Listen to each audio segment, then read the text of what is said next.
Muito boa tarde, muito boa noite. Sejam todos e todas muito bem-vindos.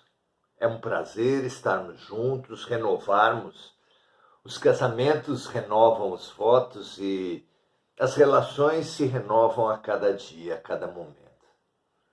Muito bom que a gente renove a esperança e o compromisso com a evolução espiritual, com a amizade, com o conhecimento, o autoconhecimento e a prática do bem. Os princípios desse nosso encontro, os princípios da evolução, as 3 ferramentas da evolução, é o que nós cultivamos aqui, é o que nós nos estimulamos uns aos outros. Muito obrigado pela presença, é um prazer estar com vocês aqui. Hoje iremos falar sobre um tema central do comportamento humano. O medo é um sentimento básico que está por trás de quase todos os sentimentos secundários da alma humana. Quase tudo que nós fazemos tem uma influência, e uma influência forte, do medo. Quando entendemos a perspectiva espiritual, pelo menos dentro dos limites da nossa condição, vemos que não poderia ser de outra forma. Dentro do processo evolutivo, a humanidade da Terra está mais para a primitividade do que para a angelitude. Nem precisava de muita revelação para isso, não é verdade? É óbvio que estamos muito mais primitivos do que luminosos. E estando mais próximos dos animais que dos anjos, em termos de comportamento, só poderíamos estar mais próximos do medo, sentimento base do instinto, força fundamental do comportamento animal, do que do amor, princípio norteador da posição do comportamento dos anjos. Assim sendo, nessa tarefa imprescindível do autoconhecimento, legada por Sócrates, por Jesus, pelo Consolador prometido para Kardec, como fundamental ferramenta da evolução, para nós nos conhecermos, precisamos entender o medo, base do instinto, medo que antes de tudo, antes de qualquer coisa, é medo da morte. A morte é a grande fronteira humana, o grande desafio que precisamos demais conhecer. Hoje o estudo é sobre o medo da morte. Seja muito bem-vinda, muito bem-vindos. Esse é o nosso fundamental assunto de hoje. Será que o medo da morte tem a ver com a evolução espiritual? O que vocês acham? Pergunta 155 do livro O Consolador, de Emmanuel e Chico Xavier, que está sendo formulada para Emmanuel nos seguintes termos: o receio da morte, o medo da morte, revela falta de evolução espiritual? Emmanuel responde assim: nesse sentido, não podemos generalizar semelhante definição. No que se refere a esses receios, somos obrigados a reconhecer muitas vezes as razões aduzidas pelo amor. sempre sublimes na sua manifestação espiritual. O amor também é reconhecido por Emmanuel como fonte do medo da morte. Porque, afinal de contas, para nós encarnados, a morte simboliza um distanciamento do ser amado. E quem ama quer o ser amado por perto. Portanto, a distância provocada pela morte não é sempre ou exclusivamente sinal de baixa evolução espiritual. Muitas vezes é resultado do amor, que mesmo se destituído do apego, o que é muito raro no nosso padrão evolutivo, mesmo assim, sentiria a saudade, sentiria a falta. Porque quem ama quer estar próximo, quer viver o seu amor. Não é assim? Diga o que vocês acham. Então Emmanuel respondeu: no que se refere a esses receios, o receio da morte, somos obrigados a reconhecer muitas vezes as razões trazidas pelo amor, sempre sublimes na sua manifestação espiritual. Todavia, não é justo que o crente sincero se encha de pavores ante a ideia de sua passagem para o plano invisível aos olhos humanos, sendo oportuno o conselho de uma preparação permanente do homem para a vida nova que a morte lhe apresentará. Então, é o receio da morte, o medo da morte, também considerado como consequência do amor.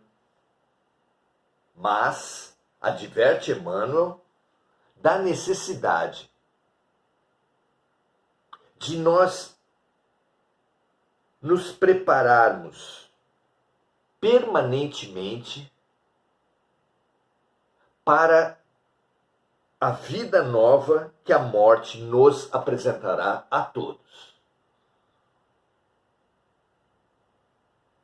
Dizíamos em encontros passados que nos preparamos para muita coisa. Desde a infância, a menina se prepara para a maternidade, mas a verdade é que nem todas as mulheres vivem a maternidade. Desde criança, os meninos, tradicionalmente, brincando de trator, de caminhão, se preparam para o trabalho e, verdadeiramente, nem todos os homens adultos trabalham. Então preparamos-nos para essas e para muitas outras coisas que nem sempre acontecem na vida. A única coisa que acontece certamente na vida de todos é a morte. Mais do que justificada a orientação de Emmanuel,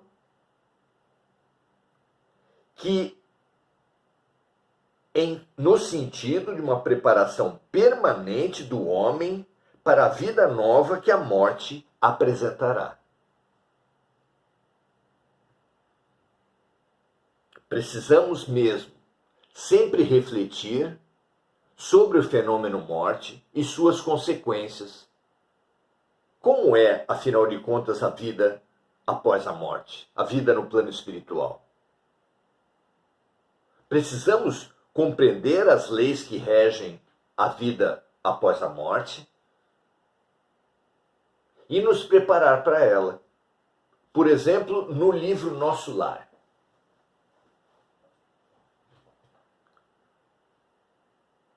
Ditado por André Luiz, que não é o nome do espírito autor do livro, pelo menos não na última encarnação. Na última encarnação, André Luiz foi Carlos Chagas, grande e renomado pesquisador médico brasileiro. Pois esse grande cientista brasileiro, que libertou o país de uma doença que matava muitas pessoas ao seu tempo, tanto descobriu a cura da doença que ela foi rebatizada como mal de Chagas.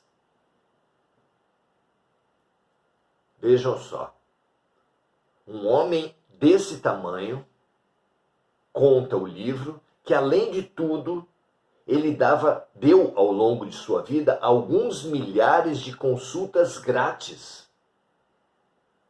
Porque tendo vivido na década de 30, o livro não é exato, talvez década de 20,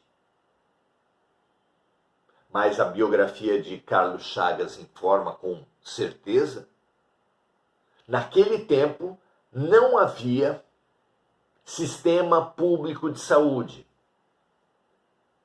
Há poucas décadas atrás, o que prevalecia no Brasil era o INPS. Para você ter acesso à saúde pública no Brasil, você precisava ter carteira assinada. Somente estando na vigência de um trabalho formal, é que você tinha acesso ao sistema de saúde. Espantados, aqueles que não viveram outra realidade perguntam-se como então eram atendidas as pessoas que não estavam trabalhando ou que trabalhando não estavam na formalidade. Que cobertura eles tinham? Alguns, nem todos, hospitais tinham uma ala, uma forma de atendimento voltado aos que não tinham o trabalho formal, pois esse atendimento chamava-se ala dos indigentes. Vejam vocês. Imaginemos todos nós, porque apesar de sabermos disso pelos livros de estudo e de história, não vivemos. Imaginemos nós a importância, o drama que viviam os trabalhadores informais, os desempregados, sempre em um número tão grande no Brasil. Como ficavam? Como eram atendidos? Que dramas eles passavam? Pois dizemos para vocês que uma grande maioria só conseguia atendimento pela ação abnegada de alguns médicos que davam consultas grátis. Entre esses estava Carlos Chagas, codinome André Luiz. Vejam a dimensão desse personagem, a importância de Carlos Chagas. Não era um santo. Vivia os dramas do seu tempo. Bebidas, vida social intensa, frequência a lugares de prostituição. Nada demoníaco, obedecia ao roteiro que a sociedade apresentava à época para um homem, nada santo, mas um homem de bem, um homem de bom coração, sem religião, mas que fazia o bem na prática. Pois esse homem, quando da sua morte, teve enorme dificuldade para ser acolhido, porque não havia disciplinado a sua mente na geração de luz, na geração de boa sintonia. E a lei da sintonia rege, é uma das principais a regerem a vida espiritual. É a lei da sintonia que faz com que nós, após a morte, sejamos encaminhados, cada um de nós, para o ambiente mais afinado com o nosso padrão vibracional.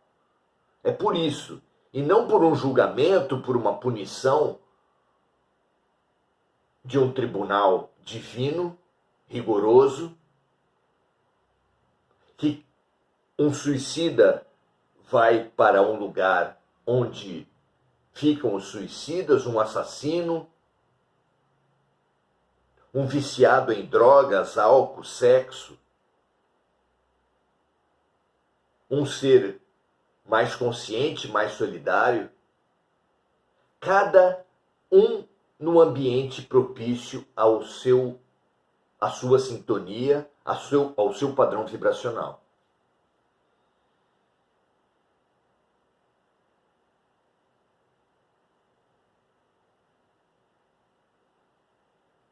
Portanto, esse medo da morte,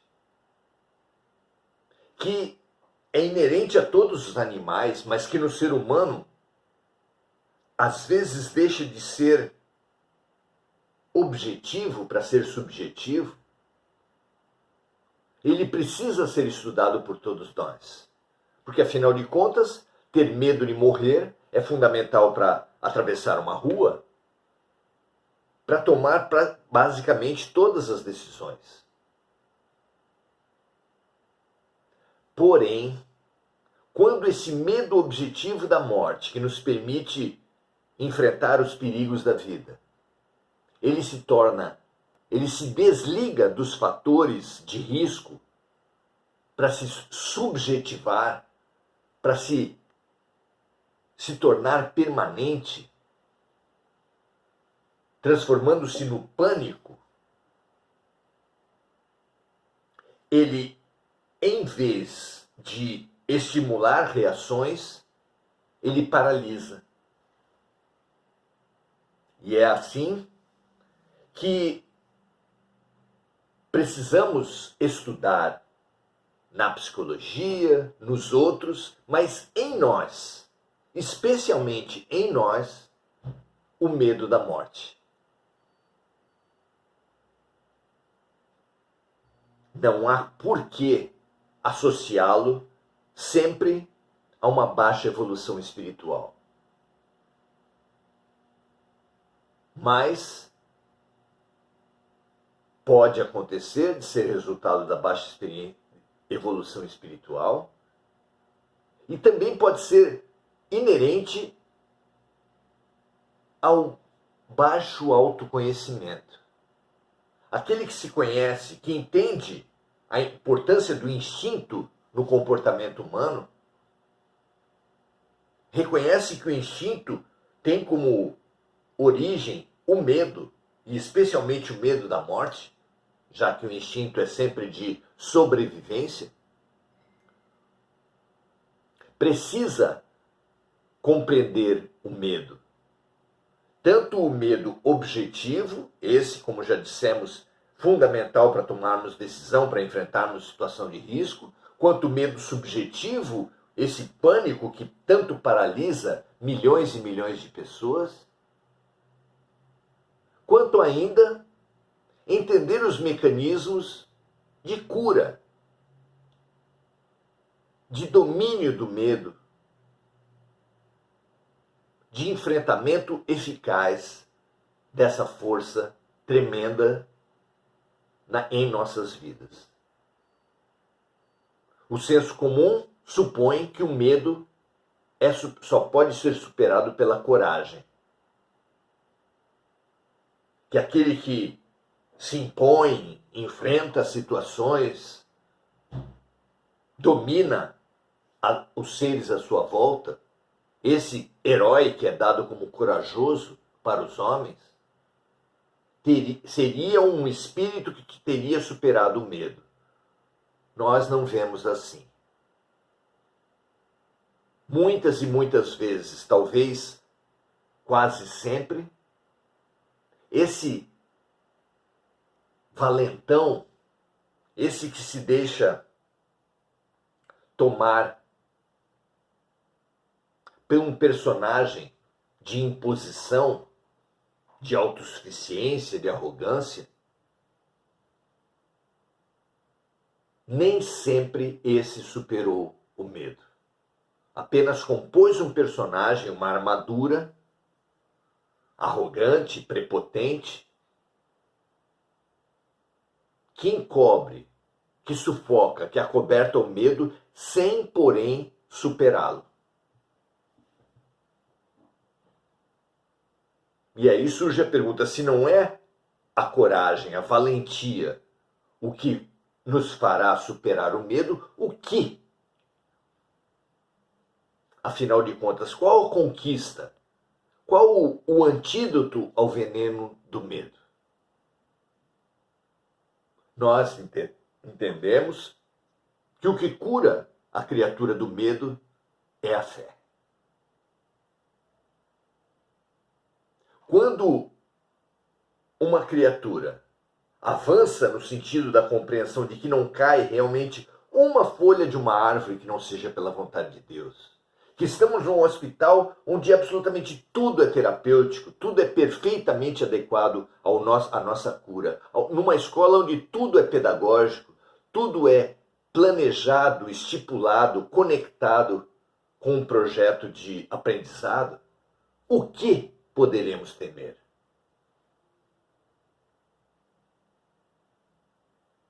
A compreensão, a aceitação, o sentimento da perfeição de Deus dirigindo nossas vidas,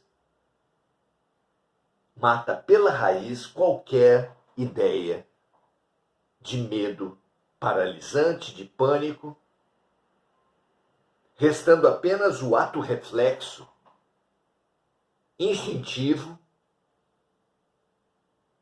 que motiva muitas das nossas reações a situações de perigo. O medo instintivo, ele não apenas é bom, mas vai se dar em praticamente todas as criaturas. Já o medo humano, o pânico, o medo subjetivo, esse precisa ser vencido pela fé, pela confiança. Afinal, o que poderá nos prejudicar se moramos na casa de um Deus perfeitamente bom, perfeitamente justo, sublimemente amoroso e absolutamente onipotente?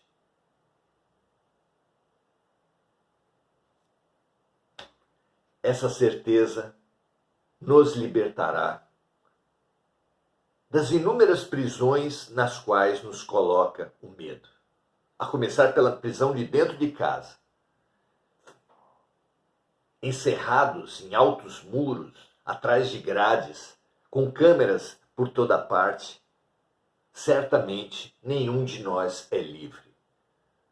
Certamente estamos paralisados de medo, não apenas na nossa mente, no nosso coração, mas objetivamente em nossas casas, com nossos modelos de vida, nossos guarda-costas, nossos seguros, nosso planejamento que tenta controlar os fatores de risco da vida, mas que apenas nos deixam mais preparados, nos deixam mais endurecidos, nos deixam mais enrijecidos. Pense você, meu amigo. E o grande ganho que o Espiritismo nos traz é que a fé no Espiritismo deixa de ser aquele dom de Deus. Deixa de ser um atributo que alguns têm e outros não têm. Eu sou um homem de fé, há pessoas sem fé. No momento que a fé, com o Espiritismo e com outras doutrinas assim, passa a ser raciocinada, um grande uma grande oportunidade se abre na frente do ser, porque tudo que é raciocinado pode ser aprendido. Não é um dom fechado, um privilégio. Estudemos as leis através das quais Deus opera na vida das criaturas. Compreendamos a lei do amor, a lei do karma, a lei da evolução, a lei da sintonia, porque é dessa forma que nós venceremos o medo, que nós adquiriremos a coragem, que é filha da lucidez. E essa coragem será extremamente necessária, cada vez mais necessária, para enfrentarmos e vencermos todos os desafios coletivos, mundiais, que a transição planetária ainda reserva para a humanidade. Porque assim como tivemos a dor universal da pandemia, que atingiu toda a humanidade, temos certeza nós que ainda outras dores coletivas enfrentaremos, que gerarão algum grau de receio, mas que só poderão ser vencidas no pânico que gerará a muitos pela fé. Fortaleça a sua fé em estudos, em exercícios de oração, de meditação, de comunhão com o alto. Por elevação do padrão vibracional, nas mentalizações, nas meditações, nas orações, mas também pela prática do bem. Porque não há nada que nos aproxime mais de um pai amoroso do que fazer o bem para seus filhos. Pense nisso. Precisamos da certeza no amor, da certeza da ação de Deus, da sublimidade, do bem que preside a tudo. Muito bom estarmos juntos, aprendermos e adquirirmos essa parte tão importante, essa ferramenta tão importante de nossas vidas. Rosângela Ramalho, muito legal ter você aqui, Rosângela. Ela diz: acho que a preparação está ligada à evolução, que deveria ser entendida como melhorar a consciência entre o certo e errado. Sem dúvida, a consciência ética, a clareza de valores é fundamental para a nossa evolução, para o nosso crescimento, porque viver bem é tomar boas decisões e tomar boas decisões exige sempre clareza ética. Muito legal, Rosângela. Marco Aurélio Trindade dando seu boa noite, como Andréa Santos, Andréa Salvatore, Rosângela Ramalho dando também o seu boa noite, Mônica Silva vibrando por amigos encarnados, desencarnados, pela paz mundial, pelas vítimas dos desastres pelo mundo, dando o seu boa noite também, e Enir Cajazeira também. Ficamos muito felizes com todos os amigos. Amanhã, sábado, estaremos juntos aqui e no Semente de Luz, às 16h30. E à noite, na festa, no Arraial do Sementes de Luz, ali próximo à Avenida Prefeito Zé Monteiro, próximo à loja Marquete de material de construção. Você tem o Clube Petrópolis, onde nos reuniremos numa gostosa confraternização. Você é nosso convidado para essa confraternização do sábado à noite, para a palestra no Semente de Luz às 16h30 e para o nosso encontro aqui às 18h30, 18 horas, onde será um prazer estarmos juntos. Um grande abraço a todos. Sábado será nosso. Você é nosso convidado em toda parte. Um grande abraço. Ótima noite para todos vocês.